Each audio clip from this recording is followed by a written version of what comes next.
আচ্ছা আজকে হাট তুলে যাচ্ছে আমার আব্বা বলি কি যে হচ্ছে কিনা তো ছাগলটা বেঁচে দেয় দিন তা যাচ্ছি যাই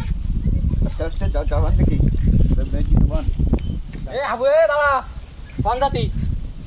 এ হাবু এ কোন জাতি ছাগল কাজটা করে ভাই তোর সাথে আমি কোনো কথা বলবো না ভাই তুই আমার সামনে তো যাবি হচ্ছে আমার মা বিক্রি করতে যাস বলি ছাগলটা বেঁচে হচ্ছে কিনা আমার বেড দেবে ভাই কত বেচবি আমার কাছে বেচ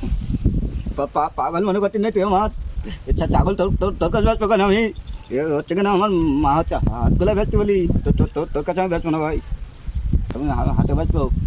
আমার মা কই কি আমার এই বেচি তাই বেড দেবে টাকা লাগে না তুই আমার বড় তোর আমি তোর কাছে এ হাবু এ ছাগলটা আমার কাছে বেচ আমি নগদ টাকা দেবো তুই আমার বড় তোর ভাই আমি তোর কাছে বেচবো না আমি হাটগুলো বেচবো আমি পাগল মনে করছি না তুই দিন পাগল বানা তেল হলো আমার আমি দাম দেবো না তো আমার মা বলি কি হাটকলায় বেচতে আমি তো হাটকলায় বেচবো ছাগল বেচবো বে করবো তাই আমার নানি হচ্ছে কিনা বে করবো